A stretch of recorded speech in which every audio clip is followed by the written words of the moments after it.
여러분 반드시 합격하실 겁니다.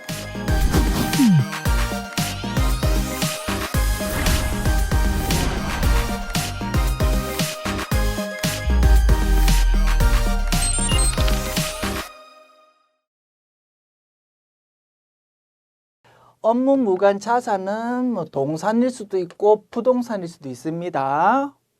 금액 산정을 살펴봐야 되겠네요. 여기서 말하는 금액은 세법상의 금액을 말한답니다. 당연하다, 그것이. 그래서 세무조정을 통해서 유보 또는 마이너스 유보 같은 것이 있다면 그 부분까지 딱 감안해가지고 금액을 발라내야 되는 것이다. 자, 그리고 이게 원칙이고요. 예외적으로 뭐 이런 내용도 이런 문제 또는 뭐 가능성은 높지 않지만 실기 문제에서 뭐 언제든지 등장할 수 있는 것 같습니다. 우리는 지금 시험을 치는 거니까 이렇게도 세법에서 규정하고 있답니다. 세법상 금액을 원칙으로 하되 고가 매입의 경우 부당행위 계산 부인에 따른 시가 초과액이 있다면 요거까지 포함한답니다. 예를 들어서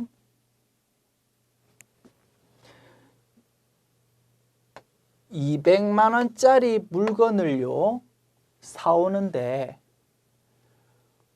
특수 관계에 있는데 우리가 B랍니다. 상대방은 A겠지요. A가 우리한테 물건을 파는데 우리는 사오는 입장입니다. 200원짜리 물건인데 비싸게 200만 원이라고 설명할게요. 200만 원짜리 물건을 사오면서 돈을 300만 원을 주고 사온다 이겁니다. 장부에 어떻게 기록하겠습니까?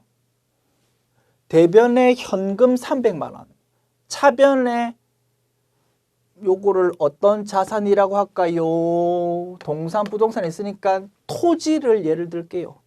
200만 원짜리 토지가 있는데 특수관계인한테 300만 원 주고 사온다 이겁니다.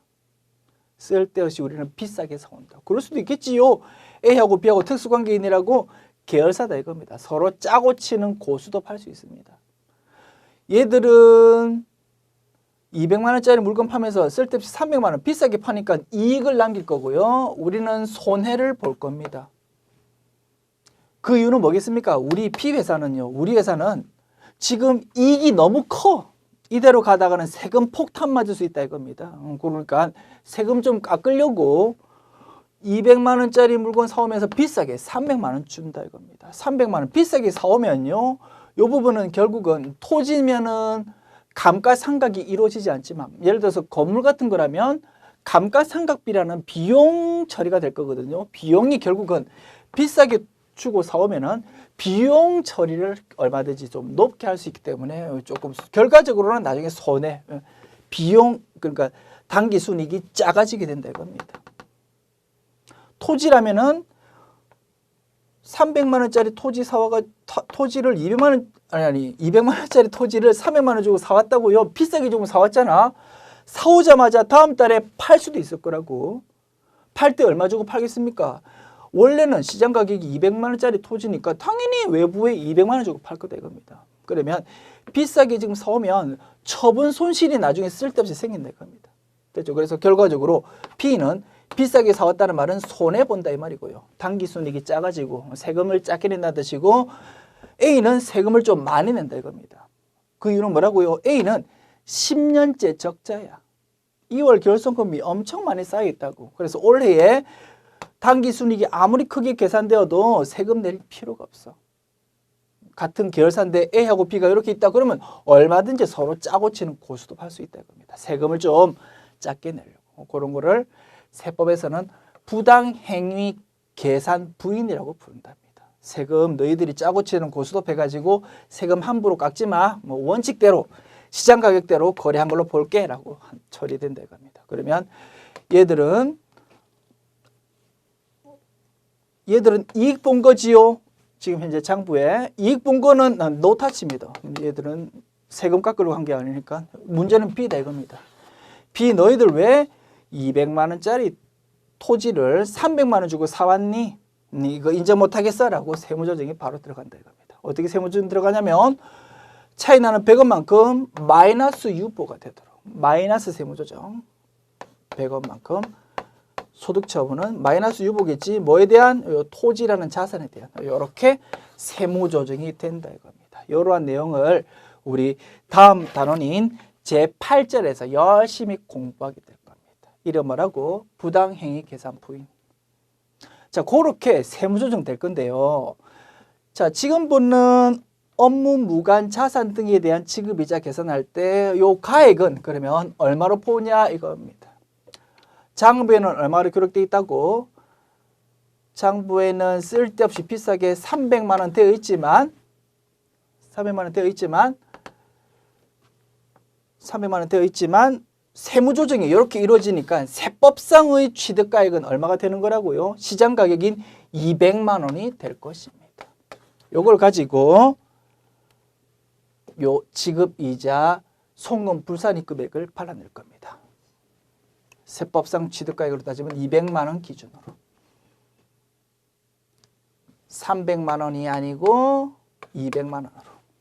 그러면 요 분자 금액이 300만 원일 때보다 200만 원이라면 손금 불산입되는 금액이 작아질 거다. 그지요? 그거는 세법에서 가만 놔두고 싶다, 안 놔두고 싶다? 안 놔두고 싶다 이겁니다. 부당행위 계산 부인이라는 요 거래 자체가 굉장히 안 좋은 걸로 보는 거니까. 그래서 비록 이러한 거래에 대해서 마이너스 세무조정을 하기는 하지만 지금 보는 업무 무관 자산에 대한 지급이자 불산입할 때는 요거를 300이 아니고 200으로 해버리면 송금 불산입되는 금액이 작아져 버리니까 그 꼴은 도저히 못 보겠다 이겁니다. 그래서 요거 계산할 때는 어떻게 해요? 요거 마이너스 세무조정한 거 고려하지 말고 장부상 금액인 요 300으로 하자 이겁니다. 세법 취지 아시겠죠? 무슨 뜻이냐? 세법에서는 이러한 부당행위 계산 부인을 엄청 안 좋게 본다. 그것이 요 규정의 취지다. 됐습니다. 그래서 조금 까다롭게 보이는 문장이지만 언제든지 이론편 또는 실리편으로 등장할 수 있는 내용이거든요. 알아두셨으면 좋겠다. 무조건 외우면 안 되고요. 철저하게 이해를 바탕으로 정리해 두어야 되겠다. 이러한 내용과 유사한 법 취지의 규정을 우리 사실은 대손 충당금 설정할 때도 이미 한번 경험했습니다. 기억이 날는지 모르겠습니다. 한번 기억을 한번 더듬어 보십시오. 기억 안 나도 괜찮아. 어차피 제8절 공부할 때 다시 한번 그 부분 탁 터치할 거라고. 자, 저는 얘기해 볼게요. 우리 대손 충당금 설정할 때 규정에서 이런 것도 있었어. 부당행위 계산 부인을 통해서 자, 요런 거기서는 고가 양도로 예가 들었습니다. 그 규정은 이겁니다. A, 예입니다. 예. 200만 원짜리 물건을 300만 원 주고 이렇게 서로 짜고 치는 고스톱으로 팔았다 이겁니다. 그러면 얘들은 대변의 토지라고 가정합시다. 대변의 토지, 차변의 이제 외상으로 팔았다고 가정합시다. 차변의 미수금, 그리고 얘들의 토지 원래 장부 금액이 200만 원짜리 토지였다고 가정할게요. 그러면 회계처리 어떻게 되겠습니까? 차변의 미수금 300만 원, 대변의 토지 200만 원, 대변의 유형자산 처분 이익 100만 원 그렇게 회계처리 되어 있을 겁니다. A는 이익을 본 입장이니까 부당행위 계산 부인 규정이 적용이 안 됩니다. 얘들은 알아서 세금 많이 내고 있는 거니까 얘들은 가만 놔두고 세금 작게 내려고 하는 얘를 그냥 족친다 이겁니다. 자, 그러면 A는 부당행위 계산 부인이 상대방한테 지금 적용되지만 얘들한테는 지금 세무조정 될 게 하나도 없다 이거지. 자, 장부에 미지급금이라는 자산 계정 과목이 현재 고가 양도한 경우 300만 원으로 지금 기록이 돼 있다고. 요거 가지고 요 A 회사는 대손 충당금을 설정하려고 그럴 겁니다. 그러면 굉장히 큰 금액만큼 대손 충당금이 설정 가능하다.